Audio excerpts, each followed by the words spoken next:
Well, hi there, everyone. Welcome back to the Vintage Sewing Machine Garage channel here on YouTube.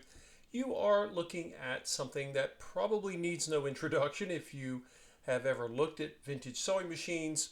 It is a speed controller, a foot operated speed controller or foot controller. People have different names for them.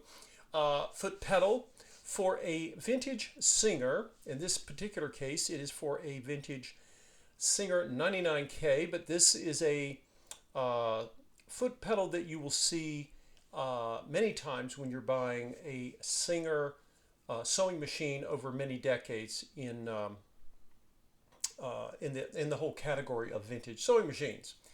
Now, when you look at this, you may see what you normally see is for North America. You will see it says here 95 to 145 volts and 0.7 amps, and that's because most of your vintage B class, B as in Bravo, Singer motors with belts, that's kind of where they were for many decades. You're usually less than 1 amp on the motors, and I've made videos in the past saying that don't be fooled by that low amperage rating. Today with electric motors, we typically see the higher amperage gives us more power. But Singer sewing machines were super powerful because the way they were engineered, they could get away with 0.7 amps and you could do some serious sewing with them. So don't feel bad if you have a vintage Singer motor that has less than 1 amp. This particular pedal says the Singer Manufacturing Company, St. John, and this of course was made in Canada, and this particular style of foot controller is typically referred to as a Singer button style, and we call it that because I don't know if Singer called it that. I'd have to check. In any case, it's because you have what basically looks like a button, and normally you're not pushing it with your thumb like I am here. Normally, of course, you would use this so that you had, if you were using your right foot, you would rest the left side of your foot, and you would roll the ball of your foot onto the button. And these are carbon pile type, and I've discussed this in other videos when it comes to the various types of foot pedals that you might see, or speed controllers, period, that you might see with vintage sewing machines. So, what's the purpose of all this yapping today? Well, I'm going to do a video showing you a common procedure. I believe I've shown it before on basically how I go about inspecting and cleaning, and rarely I have to make an adjustment. But typically I want to inspect, make sure that the foot pedal is in good shape and that it should function fine. Sometimes you can tell by visual inspection, but sometimes you can't. We'll talk about that. So before we go any further, before you touch anything, what do we need to see here? Well, the first thing I want to see is this. This is, of course, the plug that is connected to my machine and my foot pedal, and of course it is I'll show this to you by turning the machine a bit here, and we'll get a better view. So on these machines, and on many vintage Singers, although not all, you will have a plug, and this plug is a dual lead, meaning it has 2 cords, right, that go into the plug. So what do I want to see? This is just for extra measure here, okay? It's currently plugged in. So I'm going to make sure that when I'm working on this, and this same rule should apply whether you have a dual lead plug like this, or some Singers will have a separate plug for the foot pedal and a separate plug for the power. Regardless, anytime you're getting ready to work on your foot pedal or anything electrical on your machine, you want to make sure that your machine is not plugged in. Okay, so it's not plugged in here, right? It's not plugged in to electrical outlet, and you have your plug here. I know I want to see everything that is with this foot pedal and I want to know that it's not plugged in. Okay, this should be obvious, I know, but it's helpful for all of us. We need to all remind ourselves just to remember, because that's something you don't want to overlook. All right, so here we are. Now that we know that we're not attached to electricity here, let's talk about this and why would I even want to inspect the foot pedal? Remember that the foot pedal is pretty important because it controls access to and the flow of electricity to your sewing machine. And the other important thing is you don't often know the history of the vintage sewing machine. Or maybe it is your machine and you've had it for decades, and who knows, maybe someone else used it, maybe you loaned it out, or maybe you yourself may have dropped the foot pedal and then you put it away and 2 years later you bring it out. Maybe you just don't remember. So what are we wanting to do? We want to make sure our foot pedal's okay. Now, I've explained in earlier videos that foot pedals, whether they are modern or vintage, can be vulnerable. Modern foot pedals work electronically, and they control the flow of electricity with a little, very small little electronic board, and it has transistors and capacitors in it. Because those connections are very tiny, the little soldering points are very small, they don't take kindly to being dropped or banged around. If that's happened to yours and it still works, you've gotten really lucky. And with the vintage pedals, whether it is a carbon pile type like this one, or if it is a rheostat, they have porcelain housings, and you'll see that when I open this one up. And porcelain does not appreciate being dropped either. So there are also carbon discs in a carbon pile style pedal, and those discs are very thin, and they too are not fond of being handled roughly or banged or dropped. So again, we want to just inspect our pedal and see what it looks like inside. This is something I've done many times, but I thought, why not? Why don't we do it today?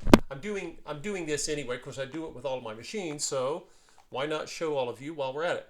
So, like many things from the vintage era, this is designed, again, make sure that it is not plugged in. Don't be silly.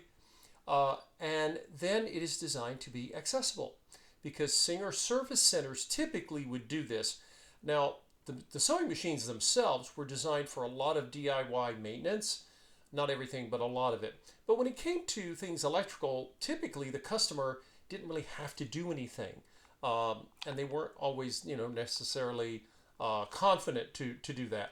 But these were items that did not typically fail. I say typically, as long as they weren't abused. But things happen, things get dropped. So each on this style pedal, you're going to see 4 rubber feet, and in the center are flathead screws that come out. And I'm using, right now, these screws are moving. I'm using a sort of a universal small screwdriver. If you go to turn these screws and they fight or they're stuck, you don't want to strip these screws either. In that case, you'll want to use a screwdriver tip set that is designed to basically better fit the screws. I'm not going to use those today because these screws are behaving. They're cooperating with me today, and they really won't mind me turning them. You can also, when we go to put this back together, you can also turn the screws, snug the screws back down. Again, we're not torquing them to industrial levels here. We just want them to be secure. So as I do this, I am basically trying to loosen all of the screws a little bit at a time. I just work my way around, and it is one of my favorite designs. Now, I have shown all of you in the past, I've had videos where I opened up one of these foot pedals and they were damaged. And I thought, oh my gosh. And I don't know if someone was using it or they forgot, or the person had, maybe the person wasn't living and it was a sewing machine someone, inherited. Always you want to know before you start using anything like this, right? So What am I doing here? On this side where the cord goes in, you'll see a little spot, a place here that holds the cord still. It also has a strain relief on this one, but I'm just simply going to lift. It should lift up for you. Now, on the rest of it here, I'm going to lift up here as well. Now, if it pulls, if it resists you, then you may need to come back. Maybe you haven't loosened your your screws, a screw loose. You haven't loosened your screws quite enough, but that's all right. We'll just keep doing that, and then it should come up. Now, what if it still tugs? Make sure that your strain relief down here, you'll notice that as I'm pulling this up, normally the cord will come out. But this strain relief, let's zoom in for you guys. This strain relief, which is a nice one, they don't always have this, is set to, it's designed to stay put, but if I turn it, right, if I turn it vertically, then it will come right out. Do you guys see that? So it's wide like this, right? So you turn it vertically to put it down, and then you turn it again once you've gotten that little edge past the shell. It's a little tight, and it's designed to stay put to protect your cord. Okay, now we'll zoom back out and see what we have. Your screws will typically plop out. That's normal. Don't worry, you didn't break anything. And I'm just going to set the screws down here. I have this little terry cloth pad. Find something, or you can put them in a little cup so they don't go rolling around on the floor. Now, what do we have here? We have an electrical cord, and each one of the two wires, remember it's a dual, so you guys are used to seeing cords with the two, feels like two two round pieces with a little valley there. It's like any lamp cord you're used to seeing. And then it splits off, and one goes to this terminal and one goes here. Now, don't pull on these really hard, because it's very possible this hasn't been opened since 1951-ish when this machine was made. And over here, you will sometimes also see yet another strain relief for when the cords start to fork. They separate, and yet this one even has, a lot of times this is not there. This is sometimes missing. So you then have a little insulator jacket, right? And that insulator jacket is there because the porcelain that I was referring to earlier is right here. Porcelain gets hot, and that's why they use porcelain, because porcelain has a lot of heat tolerance. When you use a foot pedal, and when you're normally you see this, right? The heel of your foot is pushing down. These can also be installed to be used with knee levers, but that's another story. So when you're pushing down on the button, okay, that button is pushing here, right? And it pulls, and you can see it's spring loaded, and the quality of these things is incredible. I mean, how old is this? Like over 75 years, and it's still, I don't know that it has any issues. Now, that's why we're looking. What can we do? The first thing we can look is, let's look up on the inside of the cover. It's a heavy, thick Bakelite. Let's inspect. Do we see any cracks? Now, these are strong, but again, anything can break when you drop it. Make no assumptions here, okay? And we're going to look inside. If you don't have good lighting, you can grab your flashlight. I don't need that today because I've got some nice sunlight here. And what do we see? We see a little bit of dust accumulation. Not bad for something that was not hermetically sealed. It was kind of sealed. So now when I turn this over, if you turn yours over, oh, what happened? Did the button fall out? It's not broken. It's okay. It's designed to do this. That's all right. Just hold on to it. Don't try not to drop this button on the floor. It again is Bakelite, but it came out because it was not attached to the pedal. It actually has a way to live where it does, right? And it comes in, if I can turn this around, it actually comes in from the bottom. when we reassemble this, it'll make more sense. You may have seen that one of the other videos. Okay, so let's inspect the outside. What do we see? Some filth, some old dust, some crud. But what you're really looking for are cracks. And even though the plastic is black, sometimes these foot pedals will be brown, tan. They even came in some turquoise. But many of them are black. But just check and see. Do we see any cracks? I see a little chip here, but that's fine. That's not a crack. It's just some wear. And other than some dirt that we can clean up, everything else seems fine. And we've got some dirt in the little, you can see that little slot there in the button. But it's, again, I don't see any broken plastic. I just see some dirt. Not worried about that. That'll clean up easily. Okay, now, this is where, pardon me, this is where we want to pay a little more attention. Now, I've shown all of you in the past, if you take a foot pedal before you disassemble it and you shake it, you might hear a little tapping, but that's that little pedal rattling around because it's not super tight, right? It kind of has some play, but it's designed to, and that's okay. But what I really want to know is, does it make any noise now? Whoops. Oh, by the way, if you saw the little rubber foot fall off, that too will happen. Now, if they do, don't worry. Again, it might be easier just to go ahead and take the feet off. Sometimes they'll stick because they've been on there a while, but they will want to fall off sometimes. If they're willing to stay on, you can leave them. If they fall off, don't worry. And you want to check the feet, right? Are they broken?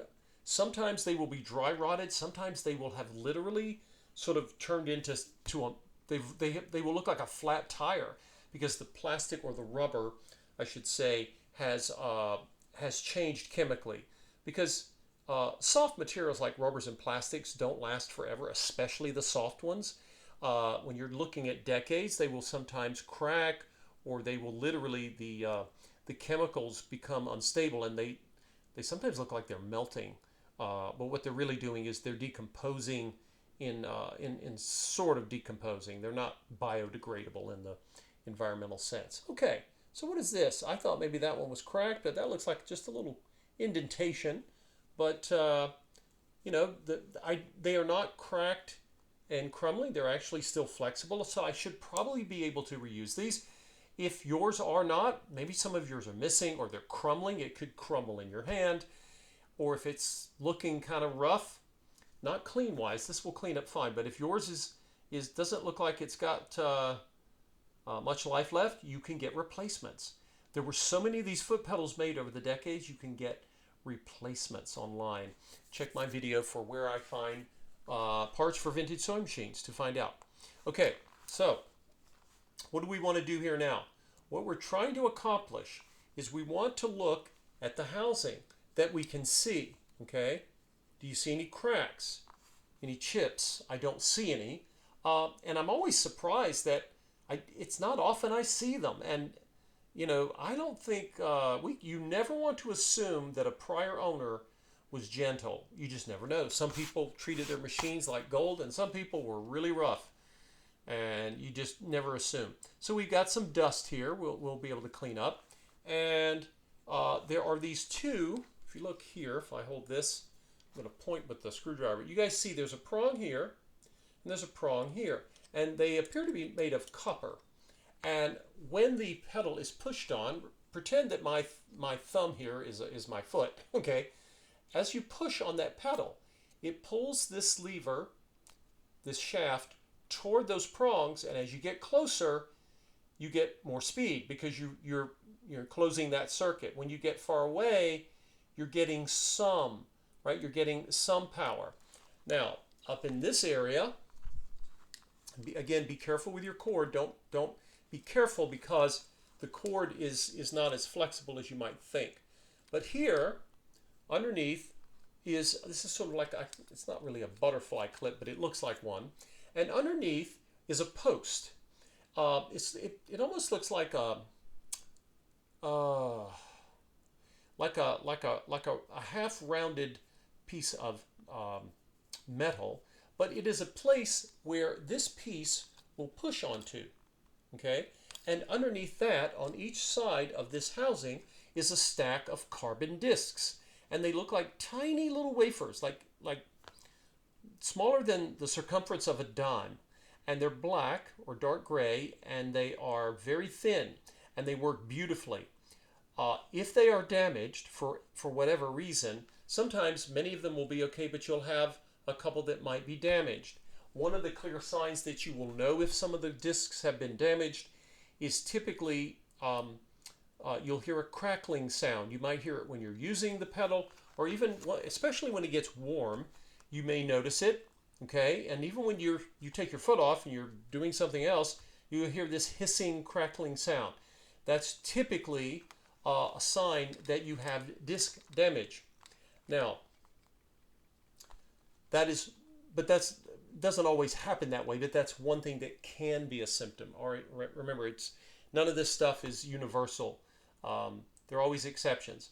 If you hear any sound at all, your pedal should not make any sound. Any sound you hear should be coming from your machine. So if you're hearing crackling or hissing from your pedal, stop using it. Unplug, everything. Just stop. Because you might think, well, it's giving me power and it seems to be working. It's damaged. And the damage could have come because the pedal overheated in the past, because someone, maybe they had their pedal on carpet, which you're not supposed to do. Remember, these pedals need to be set on a hard surface. Doesn't matter what your hard flooring surface is, but you don't want them on any kind of carpet or rug pile, because they need to air out. They need to cool, and they simply cool by airflow. So, and then sometimes the discs are damaged because the pedal was dropped. In either case, don't use the pedal. You can get another button-style foot pedal to replace it. You could, because they sell them online, people sell vintage parts, or you can get a new generic electronic pedal, and it can be wired to a Singer power cord. And if you don't want to do that, you can actually order those pedals with the Singer cord already wired in. That's, again, back to earlier videos I've made about why Singers are one of the, if not the easiest of the many wonderful vintage brands to restore. Okay, so what am I going to do? I am going to take my, I have my 99% isopropyl alcohol here, and I have cotton swabs. And I'm going to take my cotton swab. Let's get a little zoom here for you guys. And I'm basically going to come here and just gently swab in this area here. Now, it's interesting because literally nothing came off. Sometimes you'll have carbon buildup. And there's also a little prong here. There's two, one on each side, and those are the things that will end up when you're going full tilt. If you're really sewing fast, they will come in contact with these copper prongs. So I'm just going to do that, and I mean, there's just almost nothing there. So take the other side of the cotton swab and do the same thing. Typically, it would be unusual to have buildup on one side, not the other. That's one of the cleanest ones I've ever seen. So, it's kind of interesting. You look at this thing, you think, I see dust and old dirt, and boy, this thing must have been used a lot. Not necessarily. Now, the other thing I'm going to do is I'm going to take a look here. One of the things that can be useful for inspecting a foot pedal is not just when you are looking for any potential damage that the pedal might have. It's also a good time to look for little, clumps of dust. Sometimes you'll, if an owner, I don't see any here, but if an owner had a pet, there'll be hair, or who knows, dust has a way of getting in places. So the main thing we want to do is just, I'm taking this, and you don't need really much of anything. You can even do this with a dry cotton swab, or a little bit of alcohol is really all that's needed. I'm just coming in here to see any excess. You're not having to polish this thing. What you're wanting to do is just kind of come in here and do I see any real dust that is, it's mostly loose dust. If you have something that you see on the plastic and it won't come off, and as long as it's not anything that would represent damage like a melted cord or something, It's not as it's mostly important to get anything loose. It could be just house dust, and that's usually what it is. Uh, and just coming around. Again, there's not a whole lot to clean here. Um, and over here on this side, we'll see a little bit more. And honestly, this pedal has been operating for decades, uh, even if it wasn't used very much. And I'm pretty sure this pedal's not been opened since it left the factory, and it was running, right? But um, again, I want to know that it's okay to run for the next owner. So I'm gonna just check it here.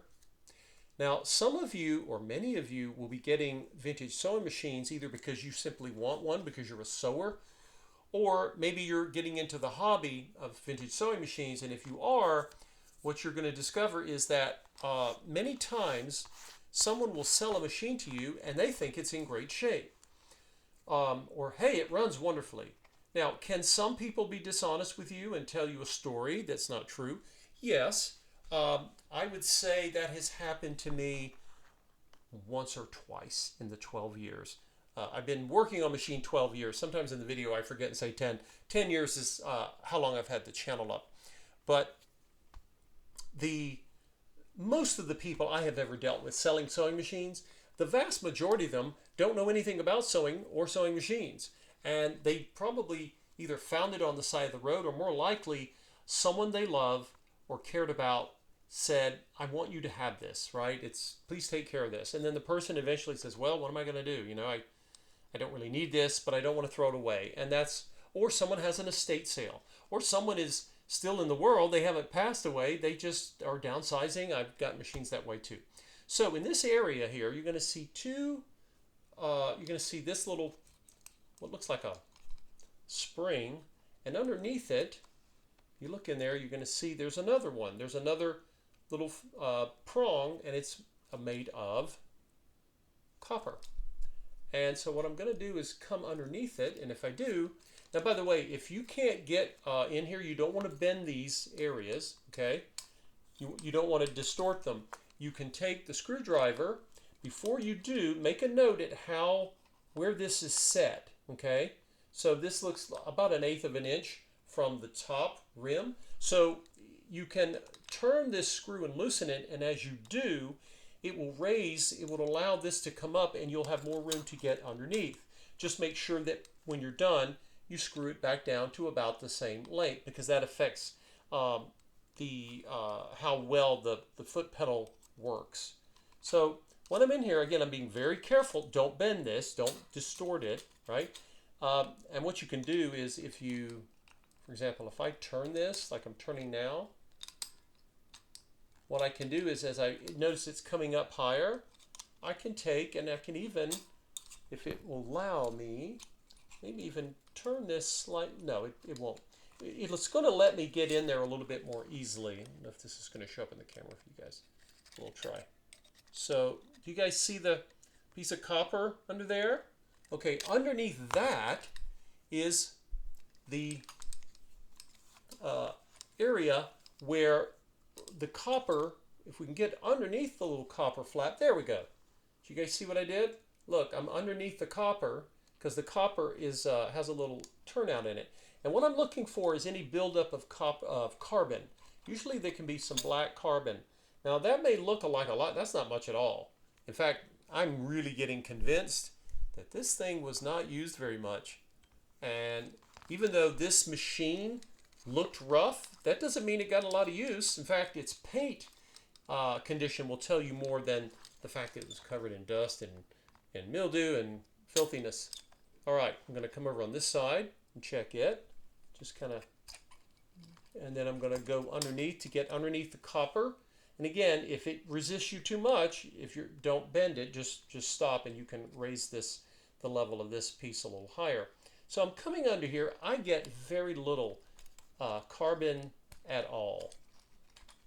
And sometimes they'll come out and I go in there and, oh my God, it's black. Now this, I know this may look like a lot, that's not. I've had it come out just like a coal bin. And obviously they work when they're covered in this buildup. you don't even have to do this.